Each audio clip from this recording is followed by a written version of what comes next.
Level 1. Survival. This level represents the lowest economic layer of modern society. People here are not focused on the question, how can I live better, but rather, how can I get through today? Even basic needs such as shelter, food, heating, and healthcare are a constant struggle. People usually live in damp ground floor apartments, unauthorized buildings, or overcrowded homes. Rent is often unintentionally delayed and sometimes cannot be paid at all. Heating is attempted with a stove or cannot be provided at all. Electricity and water cuts are common and familiar parts of daily life. Income sources are irregular. Daily labor, informal work, or social assistance constitute the main means of survival. This income only covers short-term needs. Food choices prioritize being cheap and filling rather than taste or health. Health comes second. Access to health care is limited. Medication expenses are postponed. Dental care, eye care, and physical therapy are often beyond imagination. Education is technically available, but not sustainable. Children may be frequently absent from school and may be forced to take on responsibilities or work at an early age. People at this level think about the future not through long-term plans, but through the hope of stability. Let us pay the rent, let the children continue school, let us have enough to eat.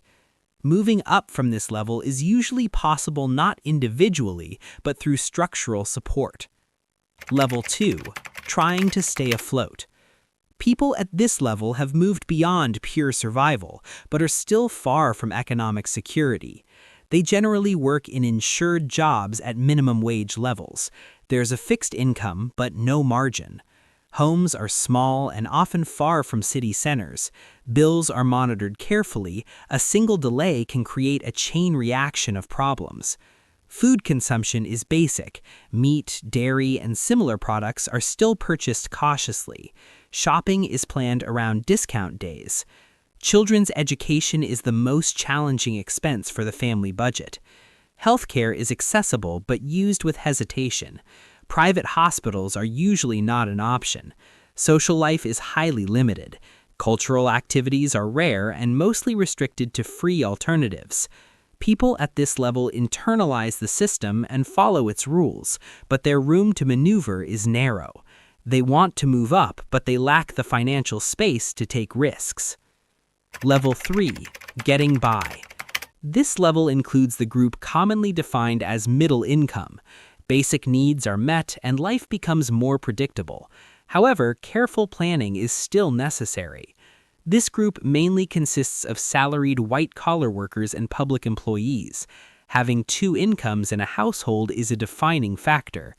Homes are standard apartment units. Vehicles are usually second-hand. Food consumption is balanced, and eating out is occasionally possible. Education is seen as an important investment. Courses and private lessons may be considered. Healthcare services are used more comfortably, but expensive treatments remain challenging. People at this level can make plans for the future, but those plans are controlled. Major risks are avoided. Moving up is possible, but it requires time and patience. Level 4. The comfort zone. At this level, individuals no longer merely get by, they can make choices. Income is stable and a standard of living has been established. However, this comfort depends on continued active work. Homes are newer and better equipped. Car ownership is the norm. Quality becomes important in food shopping. Dining out, vacations, and cultural activities become part of life. Children's education is a priority. Private schools, foreign languages, arts, and sports are supported. Financial management becomes more conscious. Savings and low-risk investments are made. This level is a critical threshold. There are resources, but also a fear of losing comfort. Many people become permanent residents of this level. Level 5. Wealth. At this level, money is not only for spending, it represents freedom and flexibility. Income is no longer directly tied to active work. Passive income sources exist. Lifestyle is shaped by deliberate choices. Homes, vehicles, and vacations are no longer necessities, but expressions of lifestyle. Financial decisions focus on growth, and professional advisory services are part of life. At this level, people ask not how can I earn more, but rather how can I create more value while working less. Level 6, Multimillionaire.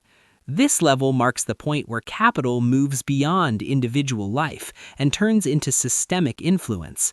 The person is not merely wealthy, but a decision maker. Wealth is managed through companies, funds, and real estate. Time becomes the most valuable resource. Health, transportation, and social circles are planned by professional teams. At this level, individuals can create major impact without being visible. Their decisions affect the lives of thousands. Level 7, Billionaire. This level goes beyond individual wealth. The person does not merely use the system, they shape the system. Wealth becomes a tool of economic, political, and cultural influence. Life is multinational. Time, space, and money cease to be limitations. Goals are no longer personal, but historical in scale. What is managed here is not money, but impact. These individuals are often invisible, yet their presence is felt in every aspect of daily life.